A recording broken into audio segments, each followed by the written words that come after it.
కథా కుటీరానికి అందరికీ స్వాగతం. జీవిత చదరంగంలో పార్ట్ 1 మిస్ అయిన వాళ్ళు పార్ట్ 1 కథ విని తర్వాత పార్ట్ 2ని వినండి.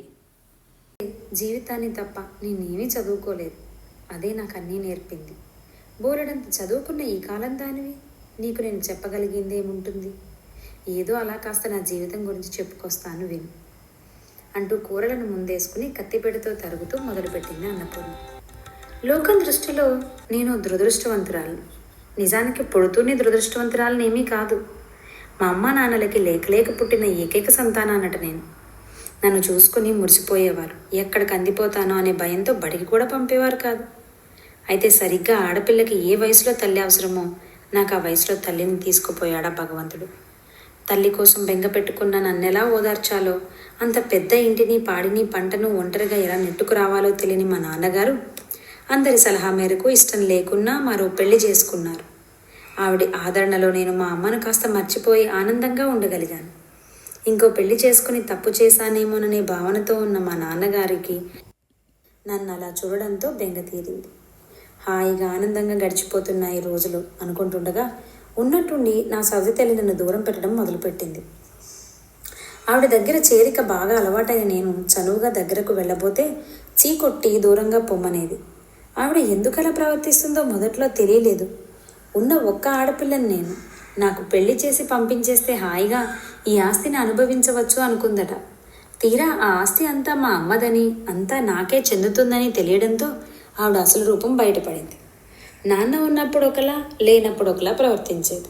భరించలేక ఒకరోజు నాన్నకి చెప్పాను. ఇక అంతే, నాన్నగారి ఆగ్రహావేశాలను పట్టలేకపోయాను. నా సవతి తల్లిని కొట్టినంత పని చేశారు. ఆ ఆవేశం తట్టుకోలేక అనారోగ్యానికి కూడా గురయ్యారు.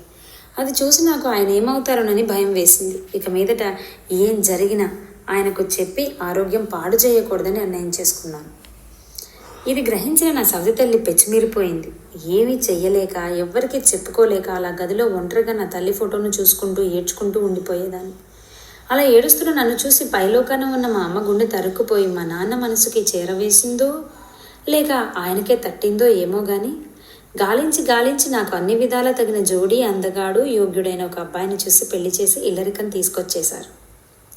అతని సాహచర్యంలో నా సవతి తల్లి పెట్టిన ఒత్తిడులన్నీ ఇట్టే మర్చిపోయాను.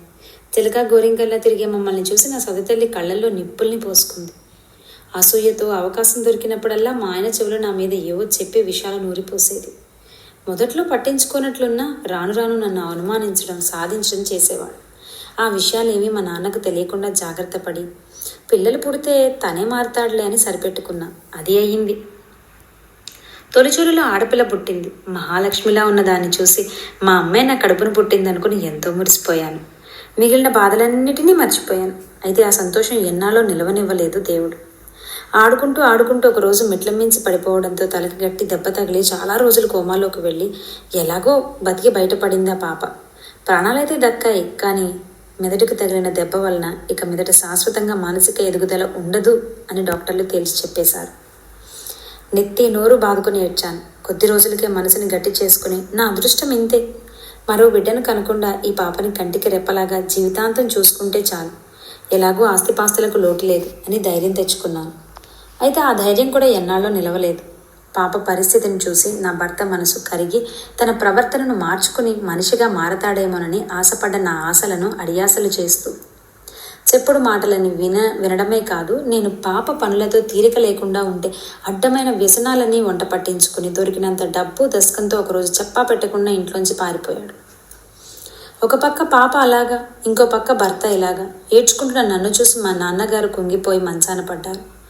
ఆ బాధల్లో మేముంటే నెమ్మదిగా ఇంట్లో విలువైన వాటిని ఒక్కొక్కటి వాళ్ళ తమ్ముడింటికి చేరవేసేసి ఇక ఏమీ మిగలలేదన్న సమయాన మా నాన్నగారు తనని రాచి రంపాన పెడుతున్నారని అడిచి గొడవ చేసి ఇంట్లోంచి వెళ్ళిపోయింది నా సవతి తల్లి.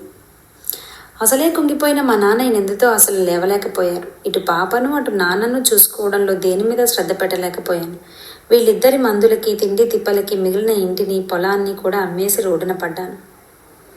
నా కష్టాలను చూడలేని మా నాన్నగారు కాలం చేశారు. ఒంటరిగా చేతిలో మతిలేని బిడ్డతో మిగిలాను నేను. చేతిలో చిల్లి గవ్వలేదు, చదువు లేదు. ఏం చెయ్యాలి, అసలు ఏం చేయగలనో కూడా తెలియదు. ఓడలు బళ్ళు ఓడలు అవడం అంటే ఏంటో తెలిసొచ్చింది నాకు. నా కూతురి ఆకలి ఏడుపులో నన్ను రాత్రి బవళ్ళు వెంటాడేది. ఏదోలాగా నా బిడ్డ ఆకలి తీర్చాలన్న మొండి ధైర్యం వచ్చింది. ఇక భేషజాలను బిడియాలను పక్కన పెట్టేశాను. చుట్టుపక్కల ఇళ్లల్లో వంట పనికి వెళ్ళాను. నాకు తెలిసిన పని అదొక్కటే. మొదట్లో కష్టం అనిపించినా రాను రాను అలవాటు పడిపోయాను. నా కష్టార్జితం నాకు ఎంతో తృప్తిని, ఆత్మవిశ్వాసాన్ని ఇచ్చేది. అలాగే రోజులు గడిచిపోయాయి. నా కూతురికి కాస్త వయసు వచ్చింది. దాన్ని ఎక్కడా ఒక క్షణం ఒంటరిగా వదలడానికి లేదు. అలా నాతో తిప్పుకునేదాన్ని. అయితే దాని పిచ్చి చేష్టలు ఎవరూ భరించేవారు కారు. కూతుర్ని తీసుకొచ్చేట్లయితే పనిలోకి రావద్దని మొహం మీదే చెప్పేసేవారు. పనులకు వెళ్ళకపోతే ఇల్లు గడిచేదెలాగా? సరిగ్గా అటువంటి సమయంలో తాను చేసిన తప్పులకు ఎంతో పశ్చాత్తాపపడుతూ నన్ను వెతుక్కుంటూ వచ్చింది నా సవతి తల్లి. ఎంతైనా తల్లి తర్వాత తల్లి లాంటిది. వెళ్ళిపోమని చెప్పలేక ఇంట్లో పెట్టుకున్నాను. నిజంగానే మనిషి అయ్యింది. నన్ను వంటలకి ధైర్యంగా వెళ్ళమని చెప్పి నా కూతుర్ని నేను వచ్చేదాకా కంటికి రెప్పలా చూసుకునేది. కొన్నేళ్ళు ఆలోచించుకోనక్కర్లేకపోయింది. ఆ తర్వాత విషజ్వరం వచ్చి ఆవిడ చనిపోయింది. అప్పుడు మళ్ళీ నాలో బెంగ మొదలైంది. రేపటి నుండి ఎలాగా అని. కానీ ఇన్నాళ్ళు రోజులు గడిచిపోలేదా? అలాగే ఏదో మార్గం దేవుడే చూపిస్తాడనే ఒక ఆశ, మొండి ధైర్యం నాలో ఉండేవి. నాలోని ఆశకు ప్రాణం పోస్తూ మా జీవితాల్లోకి రవిని పంపించాడు దేవుడు. నా చిన్ననాటి స్నేహితురాలి కొడుకు రవి. ఏవో కారణాల వలన కుటుంబానికి దూరమై ఏకాకిగా ఉన్న నా స్నేహితురాలికి మా నాన్నగారే ఆ రోజుల్లో అండగా నిలిచారు. ఏనాడో చేసిన ఆ మేలును గుర్తుపెట్టుకుని తను చనిపోతూ ఈరోజు ఈ పరిస్థితుల్లో ఉన్నామంటే దానికి ఆ కుటుంబమే కారణమని, వాళ్ళకి మనం జీవితాంతం రుణపడి ఉండాలని, వెళ్ళి చేయూతగా ఉండమని, ఇదే తన చివరి కోరిక అని చెప్పిందని, మీకు ఇష్టమైతే మీ అమ్మాయిని పెళ్లి చేసుకుని జీవితాంతం తోడు నీడగా ఉంటానని చెప్పాడు రవి. దేవుడి మీద భారం వేసి అన్యమనస్కంగానే వివాహం జరిపించాను. రాను రాను రవి మంచితనం చూపించే ఆదరాభిమానాలు చూసి మనసు తేలికపరుచుకున్నాను. అటువంటి మానసిక పరిపక్వత లేని పిల్లను పెళ్లి చేసుకుని ఇల్లాల్ని చేసుకోవడమే కాదు, తల్లిని కూడా చేయడంతో రవి మీద విపరీతమైన ప్రేమ, వాత్సల్యం పెరిగాయి నాలో. ఇద్దరినీ చూసుకుంటూ మురిసిపోయాను. అప్పటి వరకు జీవితంలో ఎదురైన బాధలన్నిటినీ మర్చిపోయి రవి మీద పూర్తి భరోసాతో నా కూతురి బాధ్యతలను కూడా ధైర్యంగా అప్పజెప్పేసి జీవితంలో మొదటిసారి జీవించడం మొదలుపెట్టాను. కొంతమందిని దేవుడు కష్టాలు పడడం కోసమే సృష్టిస్తాడనుకుంటా. వాళ్ళు కష్టాలకి అలవాటు పడి కష్టపడడం మానేస్తే తాత్కాలిక సుఖాలను కల్పించి మళ్ళీ కష్టం విలువ అదిగో దానిలో భాగంగానే ఏదో పని ఉండి బయటకు వెళ్ళిన రవిని యాక్సిడెంట్ రూపంలో మృత్యువు కబలించేటట్లు చేసి నాకు కోలుకోలేని కష్టాన్ని కలిగించాడు. నవ్వుతూ వెళ్ళిన రవి నిర్జీవంగా చేరడం చూసి నోట మాట రాక చేష్టలుడిగి నేను అయోమయంగా అల్లుడి శవం ముందు కూర్చుని ఉంటే ఇదేమీ పట్టని నా కూతురు, అమ్మా ఆకలేస్తోంది, అన్నం పెట్టవా అంటూ ఏడ్చింది. నా కూతురికి ఎలా చెప్తే అర్థమవుతుందో, ఏం చెప్తే అర్థమవుతుందో తెలియక బోరుమన్నాను. చూడమ్మా, ఇటు చూడు, నీ భర్త రవి ఇక తిరిగి రాని లోకానికి వెళ్ళిపోయాడమ్మా అంటూ ఏడుస్తూ వివరించబోయాను. అదేమీ పట్టించుకోకుండా ఆకలి ఆకలి అంటూ తిరిగి నాకే అర్థమయ్యేలా సైగలతో చెప్పేందుకు ప్రయత్నిస్తున్న తనని చూసి ఆకలి, నిద్ర తప్ప ఏమీ తెలియని దానికి ఏదో తెలియచెప్పాలనుకోవడం నా పిచ్చితనం అని గ్రహించి పొంగుకొచ్చే దుఃఖాన్ని గుండెలోని దాచేసుకుని కళ్ళు తుడుచుకుని లేచి వెళ్ళి కంచంలో అన్నం కూర కలుపుకొచ్చి దానికి తినిపించి ఆ తర్వాతే నా అల్లుడికి దహన సంస్కారాలు జరిపించాను. 5-6 ఏళ్ళయింది. జీవితంలో అన్నిటినీ సరిపెట్టుకుంటున్నట్లుగా ఈ దుర్ఘటనని సరిపెట్టుకోలేకపోయాను. ఇంకా ఎన్నాళ్ళు దేవుడు నాతో వైకుంఠపాళి ఆడతాడా అనిపించేసింది. ఒక్క మెట్టు పైకి ఎక్కించి 100 మెట్లు కిందకి లాగేస్తున్నాడు. కూతుర్ని చూసుకోవడమే కష్టం అనుకుంటే ఇప్పుడు మనవరాలు కూడా. ఒక పక్క వయసు మీద పడిపోతుండడంతో నేను బతికి ఉన్నన్నాళ్ళు పర్వాలేదు, నా తర్వాత ఎలాగా అన్న బెంగ పట్టుకుంది. వీటన్నిటి ఒత్తిడి కారణంగా తరచూ అనారోగ్యం. ఒకరోజు మంచం మీద లేవలేని స్థితిలో ఉన్నాను నేను. ఆ నెల అంతా సరిగ్గా పనుల్లోకి వెళ్ళలేని కారణంగా ఇంట్లో వెచ్చాలని నిండుకున్నాయి. బిందెడు మంచినీళ్ళు తప్ప ఏమీ లేవు. మరో పక్క నా కూతురు ఆకలేస్తుందని ఒకటే అరుస్తూ ఏడుస్తోంది. ఏమీ చేయలేని అసహాయత నాది. నాలోని ధైర్యం సన్నగిల్లుతోందేమోననే భయం మొదటిసారి కలిగింది. అప్పుడు దేవుడా, నన్నెన్నెన్ని కష్టాలైనా పెట్టు భరిస్తాను, కానీ నన్నే అంటు పెట్టుకుని ఉన్న ఆ పసివాళ్ళకిద్దరికీ అన్యాయం చెయ్యకు అని వేడుకున్నాను. ఈలోగా ఏడుస్తున్న నా కూతురి ఏడుపులు ఆగిపోయాయి. అమ్మో, కొంపదీసి ఆకలికి శోషొచ్చి కానీ పడిపోలేదు కదా అని ఆ ఊహతో నా గుండె దడదడలాడింది. ఎలాగో కాలు చెయ్యి కూడదీసుకుని లేచి దాని దగ్గరకు వెళ్ళాను. అంతే. అక్కడి దృశ్యం చూసి సంభ్రమాశ్చర్యాలతో నా నోట మాట రాలేదు. అక్కడ నా చిన్నారి మనవరాలు ఎప్పుడు వెళ్ళి తెచ్చిందో ఏమో గుడిలోంచి ప్రసాదం తెచ్చి తన చిట్టి చేతులతో వాళ్ళ అమ్మకు తినిపిస్తోంది. ఆ కాస్త ప్రసాదం నా కూతురి ఆకలి తీర్చలేకపోవచ్చు, కానీ నాలో ఆశను ఆరిపోకుండా చేసింది. భగవంతుడా, ఎప్పుడూ ఇలాగే నాలో ఆశాజ్యోతిని వెలిగిస్తుండవయ్యా అంటూ చేతులెత్తి దేవుడికి దండం పెట్టుకున్నాను. పక్కనే ఉన్న గుడిలోంచి శుభసూచకంగా గంటలు మోగాయి. అలా కొండెక్కిపోతాయేమో మా జీవితాలు అని భయపడే వేళ ఆ దేవుడు నా మనవరాల్ని పంపించాడు. అప్పటిదాకా ఒంటరిగా పోరాడి అలసిపోయి ఇక నేలకు ఒరిగిపోతానేమో అనే సమయంలో నా మనవరాలి రూపంలో నాకు చేయూతనిచ్చి నన్ను మళ్ళీ నిలబెట్టాడు. ఆస్తిపాస్తుల్ని కోల్పోయి అయిన వాళ్ళని దూరం చేసుకుని ఒంటరినైన నన్ను లోకమంతా దురదృష్టవంతురాల్ని అనేది. కానీ నాకు జీవితం నేర్పింది ఏంటంటే, ఏది ఉన్నా ఏది లేకపోయినా మనలో ఆశని కోల్పోనంత వరకు మనం దురదృష్టవంతులం కాము. ఆ విధంగా నేను ఎప్పుడూ అదృష్టవంతురాలనే.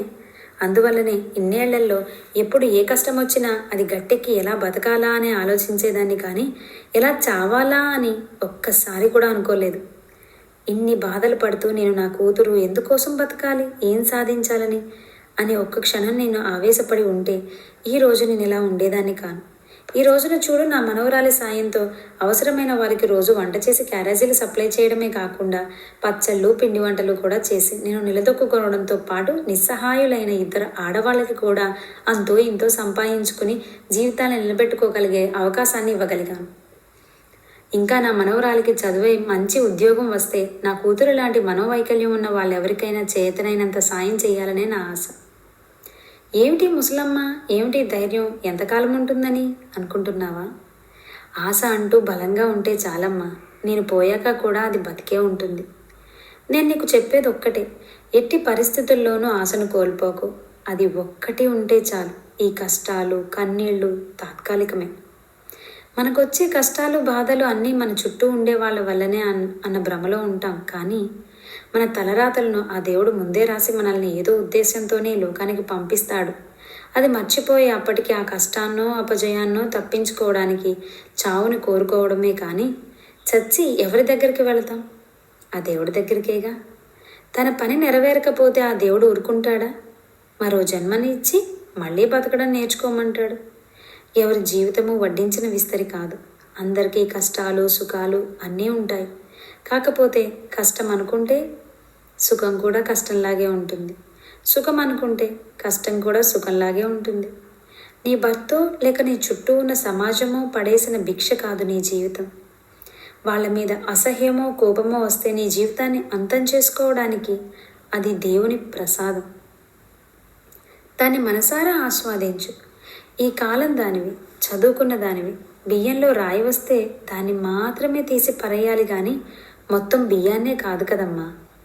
ఈ జీవిత చదరంగంలో గెలుపోటములు ఉండవు అనే విషయాన్ని బలంగా నమ్మితే మనకి స్థితప్రజ్ఞత వస్తుంది. అది వచ్చిన రోజున భూత భవిష్యత్ వర్తమాన కాలాల్లోని ఈతి బాధలు మనకు కనపడవు, కేవలం ఆ దైవలీల మాత్రమే కనపడుతుంది అంటూ కత్తిపేటను పక్కకు పెట్టి తరిగిన కూరలను తీసుకుని పైకి లేచింది అన్నపూర్ణమ్మ. ఆ మాటల్లో మంత్రమే ఉందో మాయే ఉందో, సైకియాట్రిస్టుల కౌన్సిలింగులు డాక్టర్ల మందులు ఇవ్వని తేలిక భావమేదో మనసుకు కలుగుతుంటుంటే ఆమె వైపే చూస్తూ అలాగే కూర్చుండిపోయింది శారద. ఇదండి ఈరోజు కథ జీవిత చదరంగం. రాసిన వారు జ్యోతి సుంకరణం. మరొక మంచి కథతో మళ్ళీ మన కథా కుటీరంలో కలుసుకుందాం. అంతవరకు సెలవు.